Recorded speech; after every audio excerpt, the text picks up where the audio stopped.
Hello, everyone. Welcome to episode 2 of the Resistance Rundown, our new weekly Star Wars show where we talk movie news, small screen news, books, everything. Everything Star Wars. In between. Yes. So, unsurprisingly, first up is movie headlines. That's right. Who would have known that we'd still be talking about The Last Jedi? I mean, that's right.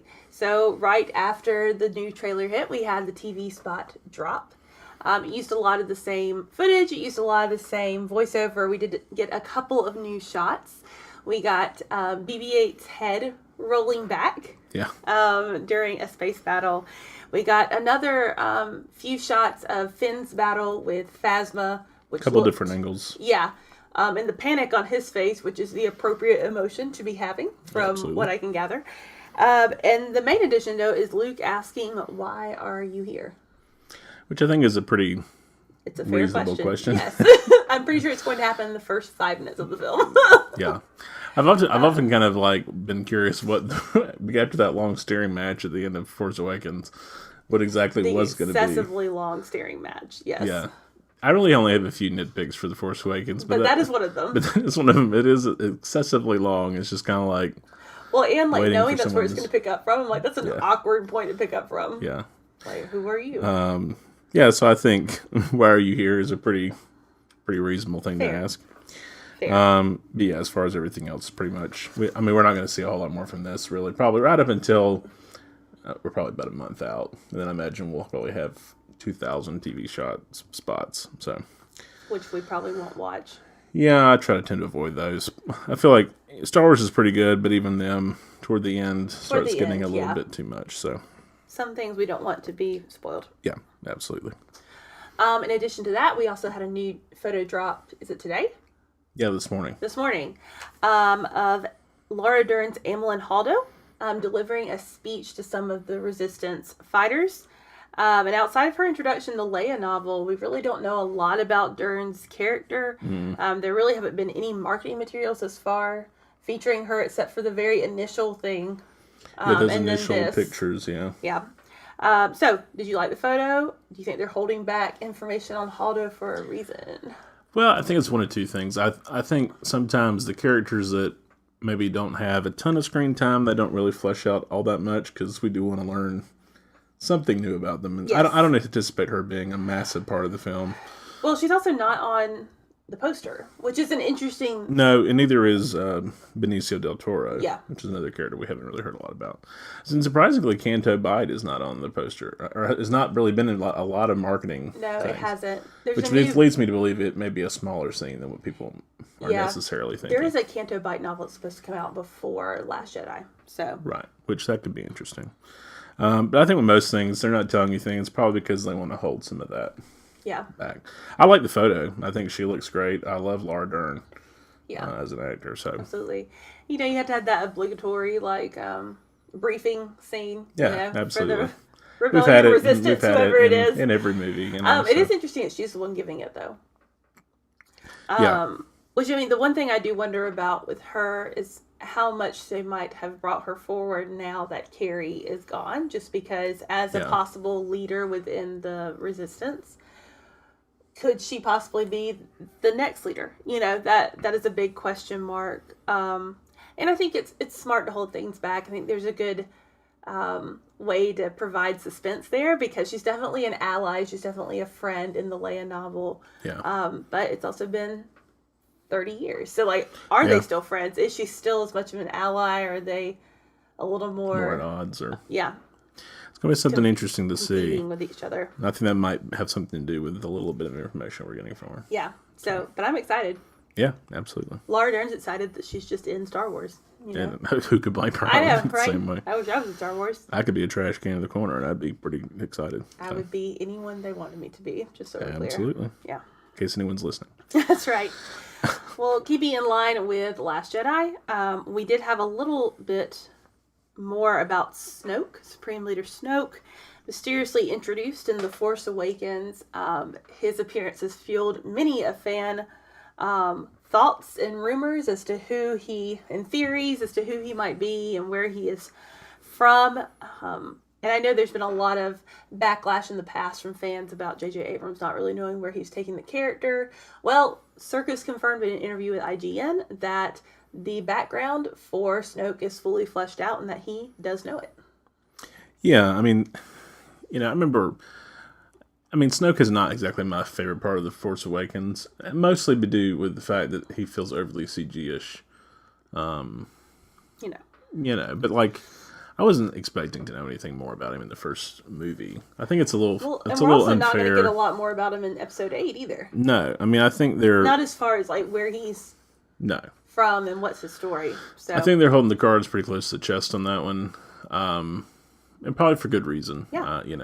But you do have some sort of story plot to go forward in this other film. And I think we're going to learn a lot more about Luke. I think we're going to learn a lot more about Rey. And Kylo in this movie. And I think 9 will probably delve into whatever kind of backstory Snoke has. Well, in the meantime, I think Snoke is going to be pulling the strings, behind some of that, especially with Ren and Rey, which kind of goes to our last little bit on our movie news, was just about how, there's been a lot of theories about whether Snoke is going to abandon Ren to pursue Rey because she seems to be quite powerful just based on the trailer alone. And Andy Serkis was asked about it, and his comment was, "Oh man, that's so confidential, I can't possibly talk about it. I'm sorry, I would love to tell you. All I can say is you're on to something." Yeah. Well, I think, what are they expecting Andy Serkis to say? Yeah. I'm sure he signed the 27-page NDA just like everybody else. Yes. I think it's not obvious, but I think they're hinting at it good enough that opening spiel is talking to Rey. Yeah, I'm still not buying it completely yet, but it's just because he says, "When I found you," that's what is throwing me off. Yeah, well, I get that too, but I honestly think, I don't know. I have my theories, but I don't want to spoil anything for what people might want to think. But I think Snoke is on Rey has been there on Jakku. I really do. Well, I think it's a good possibility. But Kylo also has this certain raw amount of power to it. Yeah. I just think the way they do something truly special with Rey popping up at the end, I just feel like it's either one of two things: either they're trying to force you into thinking it's Rey, or they're trying to force you into thinking it's Kylo, I think. Right. But it's also the beauty of that trailer. Basically, it's because Star Wars is a manipulative bunch. Basically, everyone at Lucasfilm. Which is well, but the thing, it's great. We don't actually want to know the answer. No, I don't want to know the answer. You know what I mean? As much as we talk about it, as much as we love to talk about this stuff, like, I don't actually want to know the answer to this until December 15th. Yeah, and I think that's the great thing about this last trailer, is it really just brings up more questions than it does answers. Yeah, absolutely. And so I think that's the great part about it. Yeah. I know that he's not necessarily a Sith, but that was the Sith way. You know what I mean? Like, yeah, have an apprentice until you find someone more powerful, then off that apprentice, get a new one. And then, the whole system is built upon the apprentice kills the master to become the master. You know what I mean? So, whether or not Snoke is Sith or not, I have no idea. But we do know that he is kind of the puppet master at this point. Yeah. So I think anything's possible. Obviously on the dark side. Obviously, and, you wouldn't have to be Sith to still employ some of the Sith mindsets. Not you know what I mean? So the Sith is really it's the Jedi equivalent. It's still a spiritual force. Absolutely. On the opposite side of the spectrum. But well, that's it for The Last Jedi. However, Ron Howard that's right. teased a little video this week, yesterday as a matter of fact. One thing that I am become immediately aware of is how many different Star Wars / Disney things I follow on Instagram. Yes. Because I saw that Ron Howard video in probably about 10 feeds. Yes, this is true. Which is why we didn't even bother posting anything on our page, because it was it. Oh, did you? Yeah, okay, I did. This is why I handle the social media. This is why. But no, you're good. We didn't really respond. We didn't make a special video. Well, we knew we were going to be talking about it today. We're going to talk about it today. Sorry. And so, in that fun little video, as production wrapped, he unveiled that the name of the Han Solo film is indeed Solo, a Star Wars story. Yeah, one thing I do have to say, potentially not the most creative thing in the world. No, not at all. But I'm glad it's just not Han Solo, because we were talking about this last week, and it just would have seemed completely stupid. But I think it's short. It's to the point. Yeah. I think they may play with that a little bit in the movie. Yeah, I think so too. They kind of did that with Rogue One, even. You kind of, with the whole call sign thing. Yeah. So. But then also with them actually going rogue and do their mission. Yeah. You know what I mean? Yeah. So, I think Solo's going to be a play on just more than his name. Yeah, I think it's going to be kind of... It's probably going to be more of a clever title than what it feels like right now. Sure. Right now, it just feels like, oh, look, his last name. Yeah. I do like that. I do hope they kind of keep the old style titling, because it looks more so of like the old style. So I don't know if that'll stay or not, but I hope it does. Yeah. But I hope so too. And I thought it was cute the way they announced it. I thought it was Ron Howard. He was the one that did it. Ron Howard's been a pro when it comes to this movie, as far as just promoting it and giving little teases along the way. I thought it's been brilliant. However, do you notice he said "see you next year"? Yeah. Which does, we've talked a lot, not necessarily on this so much as on the podcast before we started doing the Resistance Rundown, just about what their marketing strategy is going to be. How are they going to do this? And I really think they're going to stick to the 4-month marketing strategy. I think they are. I think they're not going to risk. I don't mean risk, but they're not going to detract from Last Jedi. No, they're going to let that movie come out and be a hit. They are going to have one heck of a teaser trailer and a real trailer for Solo. Yeah, I think they're going to. There's still a slight possibility they release something, but I really think. We're coming up here less than 2 months. Yeah. To Last Jedi, and I just think they're going to be hitting it hard probably in January. Absolutely. And really, it's still plenty of time. It is. It's a Star Wars movie. It's not going to matter when you consider that. Really, we're 3 months out, less than 3 months out, when this last trailer or the main trailer for Last Jedi dropped. Absolutely. So, I think they'll release a teaser in January. And then probably a full trailer in March. Yeah. It's doable. Is my guess. So our last little bit on Solo, I'm going to have to stop calling it Han Solo, the Untitled Han Solo movie. Now I've gotten really used to calling it that. Solo, a Star Wars story, is that Ron Howard has teased the inclusion of 2 characters from Star Wars Legends. So just as a reminder, Star Wars Legends is all of the expanded universe materials that existed before Disney bought the franchise. So after they bought it all, they called it Legends, so it's not actually canon.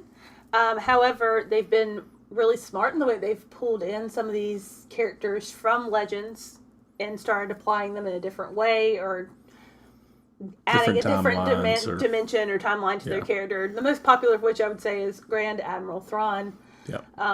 And then now Rook is going to be coming in as well, both Legends characters. And that's in Rebels.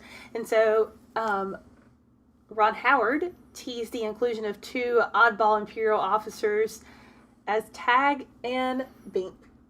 Yeah. They had their own little 4-part comic book series. Yeah, anybody that's been around Star Wars lore for a while would recognize these 2 somewhat idiots in regard to the Empire. And I think this is a fun way to include them back into the mix, because I think so too. We've known for a while that Han Solo is going to have a comedic element to it. Yeah. Which I think fits. Just obviously not to the degree that Miller and Lord were looking at. But I think this is still kind of showing that they're going to have. And they may be in it for 30 seconds. This may be just a... It's real quick cameo. And which is fine. It doesn't matter how long it is. I don't need a whole storyline no. About Tag and Bink or anything. But I think it could be a cool little nod to kind of throw it in there. Absolutely. And Lauren Kasdan's son is playing one of them. Yeah, John Kasdan. So that's a fun little thing to insert into the Solo film. I think for anyone like us who grew up in the Legends time period, we listened to all these books on audio and in the car on road trips and all this kind of stuff. Absolutely. It's a fun little shout out to those of us who grew up on those things. So, absolutely. So excited. All right, well, moving right into the small screen. Star Wars Rebels premiered on Monday. That's right. At was it midnight or something? It was like 12:30 in the morning. We did not watch it then, although we were awake at that point, so we could have. True. We watched it at like 8:30 then. Next morning. Later that day, technically. Yeah, true. Yeah, and we had already seen I couldn't really remember when we had seen it at Celebration, how they were organizing the episodes. I told you it was only the first part. Yeah. So we'd seen the first part, the first episode, really. I guess it was still episodes. Yeah. And then the second part of the Mandalore kind of timeline. Yeah. So these two parts were called The Heroes of Mandalore, Part 1 and Part 2. In these episodes, we got Kaden and Ezra and Chopper all helping Sabine in a plot to rescue her father from the Empire. In the process, a terrible weapon is deployed that Sabine actually created while she was a student at the Imperial Academy. And together they have to, come and try to destroy this weapon and save the people of Mandalore. So we're about to talk a little bit more in depth about this episode. If you have not watched the latest Rebels episode and don't want anything spoiled, maybe fast forward about 5 minutes into the video and pick back up with our whole book discussion today, because we're going to talk some spoilers. So first of all, Jonathan, what were some of your favorite moments from the episode?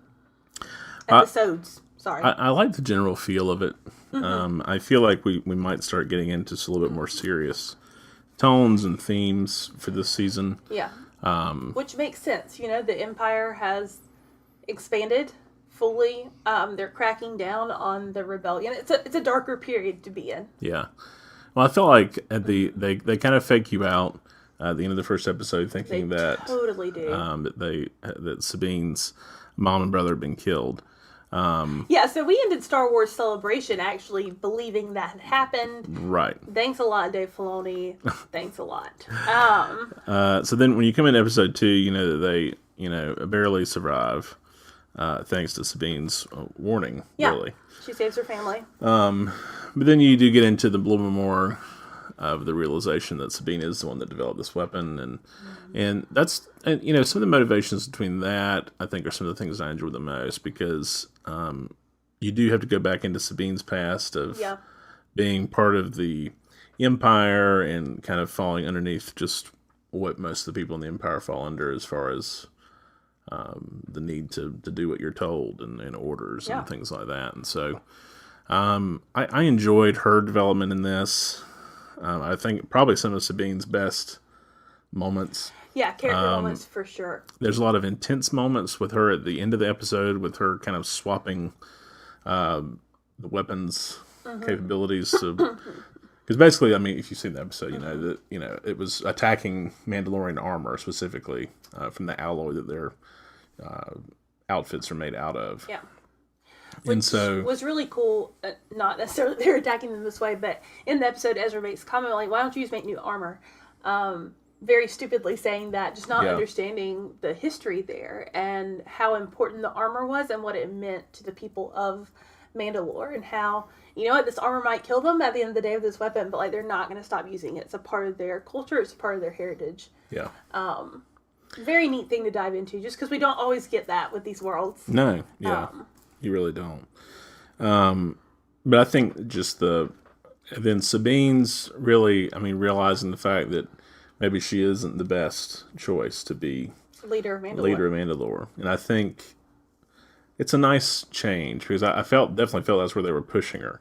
Yeah, absolutely. All of last season. At the end of season 3, it was like, you were going to take up this mantle. And I thought that's where they were going to leave her character, as far as to wind up into some of this other. But it definitely doesn't seem like that's going to be the case now. So, no. Well, now I wonder if she's actually going to go back with them to Yavin, or if she's going to stay on Mandalore. Well, I think that's the question. Yeah. I think she may go back with them to Yavin, at least at some point. Maybe not initially. Yeah. But it definitely seemed... I remember Filoni saying that these first maybe 6 to 8 episodes were going to be kind of wrapping up past storylines, and then the rest of it was going to be more focused toward Ezra.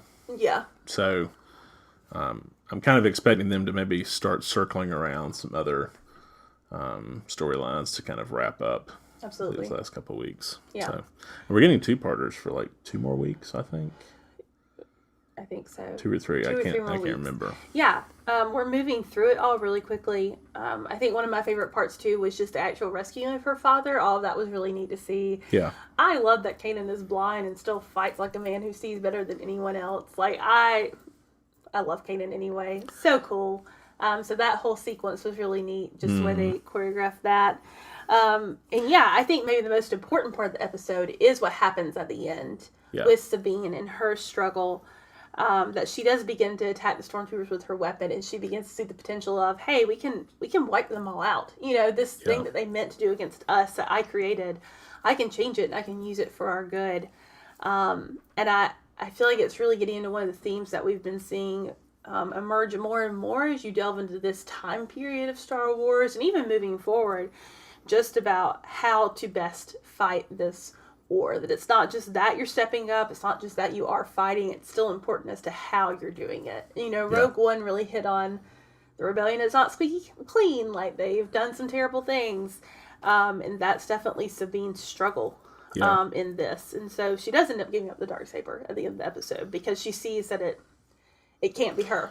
Well, and it's, you know, it's one of those things, too. This has always been in Star Wars, too. I mean, you look at Empire, and Luke, you know, has the vision of Cloud City and his friends being killed and all this kind of stuff. And you know, Yoda basically tells him that, you know, if you go, you might save them, but it may also, you know, put a rut in what they're trying to do. I mean, there's always this causality of whether to fight or how to fight or in which ways. And I think all that is kind of woven in.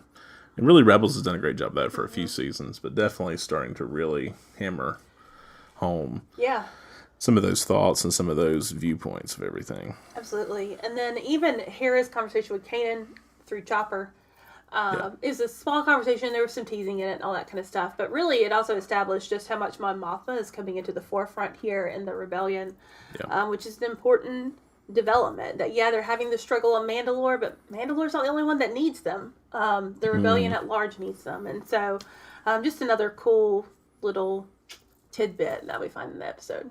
Yeah, absolutely. So, any more thoughts? I really enjoyed these first two episodes. Yeah, they were great. I think I'm curious to see where we're going with some of the Ezra stuff. Yeah, absolutely. Not that I don't care about some of these other storylines, but I'm just curious as to how they're going to handle Ezra and Kanan. Yeah, I mean, we're definitely ready to see how this whole season is going to unfold, where these characters are going to end at. So episodes 3 and 4 are called In the Name of the Rebellion. It's another 2-parter. Comes on Monday, October 23rd. So we don't know much, but we do know from a sneak peek that Hera has kind of a crash landing at the Rebel base. Sounded like Wedge was with her. Another fun tie-in to the Star Wars universe. Wedge Antilles, man. He is the MVP of the Rebellion. That's a discussion for another day. That's right. One little quick thing we didn't put in notes, but we saw it just before we were going on. Oh yeah, is Battlefront 2, which comes out next month. Has a new. Was it single player? It's more into the single player campaign, the actual story. Right. With Iden. A full trailer. Yeah, that'll be tomorrow. Focusing on Inferno Squad and everything that we've seen with her. And personally, I'm excited for the game, but I'm more excited really to see what they do with that. Only because the time era between the end of Jedi and kind of the beginning of The Force Awakens is very interesting. It's still pretty much, uncovered as far as... That's very true. And to get it from the Imperial perspective will be very different. Chuck Wendig did a series called Aftermath. Mm-hmm. Maybe we'll talk about it in a couple of weeks. It's not our topic today. Yeah. But it's one of the only things that we really get about immediately after the fall of the Empire. And setting up the New Republic and all of those timelines kind of merging. It's a very interesting book series. The first book is a little hard to get through for me. Yeah. But the second book is an improvement, I think. And then, the second book is probably my favorite. Yeah. Life Debt. I haven't finished the third one yet, but no, I haven't either. It's part of the reason we're not going to talk about it today. I haven't. These other books came out first. What do you do? It's been like book palooza around here, so which is a good segue into the next topic we're talking about. Speaking of books, actually, this is the main reason I haven't finished the third book in the Aftermath series, and it's called Leia, Princess of Alderaan. So. This is one of the newest novels to come out of the Star Wars universe, written by Claudia Gray, who is undoubtedly my favorite author in Star Wars world. She's done Lost Stars, she's done Bloodline. She has this incredible grasp on the character of Leia as an adult and later on in her life. And she wrote this one. It takes place when Leia is 16, and it shows that she has a wonderful grasp on the character of Leia on all periods of her life. Very, very good book. I really enjoyed it, and it goes into a lot of Leia. She's not exactly the person that we know at the beginning of New Hope, and these events that happen in the book definitely shape her into that strong character that we see. Giving those plans to R2 and defying Tarkin. This book actually gives some of her history with Tarkin. It gives some history of her in the junior Senate. It's a different name. But basically it's the Senate for all the teenagers who are hoping to be eventually in the Senate itself. We get a lot of backstory about her parents, which, I mean, we've always gotten a good bit about Senator Organa. Good old Jimmy Smits in the movies, but not very much about his wife. And so you see how the impact that she has on Leia, and them essentially starting the rebellion, and her finding out about it. There's a lot of tension between how much to let her be involved or not let her be involved to try to protect her, which is a running theme throughout the book, which I really enjoyed, and I understood. But also Leia's understanding of it doesn't matter what her parents do, that they're not going to be able to protect her from the Empire, not going to be able to protect her from Tarkin, that there's no way around that. Yeah.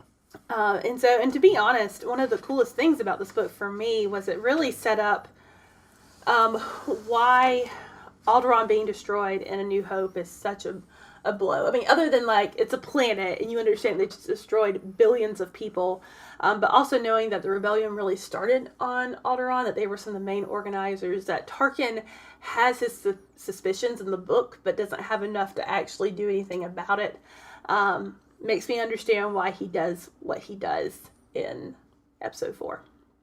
So anyway, it's great. It's the story of really how Leia becomes the successful diplomat and leader that she becomes in the rebellion, how she gets started, and really who she meets along the way. It's where Emlyn Haldo comes into play. She's definitely an ally, a very big ally by the end of the book, and definitely worth the read. So if you are a fan of Leia, this is a must-read. And it also introduces the planet of Crate, which is in The Last Jedi. This book is officially in the Journey to The Last Jedi series. And that's part of the reason why it introduces Haldo and it introduces Crate, which was the site of a former rebellion base. So right, which will definitely be playing into Last Jedi. Absolutely. In a big way. So Leia, Princess of Alderaan. That's right. Check it out if you haven't got it. Well, that moves into our next segment of Star Wars Galaxies Edge. And there isn't really too much to report this week on that. We had a few things develop last week. The biggest thing is we've started learning a little bit about the timelines. We knew that the Disneyland version and the Hollywood Studios version were going to be opening at different times. And everybody had kind of assumed there was probably about a 6-month gap between when Anaheim would be opening and when Orlando would be. But from what we can tell now, just by the levels of the construction, there's probably only about 3 months difference. So we're probably talking about maybe April, May for Disneyland opening up, and probably the end of summer, 2019 for Hollywood Studios. Although I would expect previews to probably last for probably a couple months because there's a lot of detail with this part that's going to be different, supposedly with these galactic credits and how that's going to work and if that's going to interface with your Magic Band, or if there's going to be a separate thing, or lots of details that Disney has not really had to do in mass for the millions of people that are going to funnel through these things in the coming years.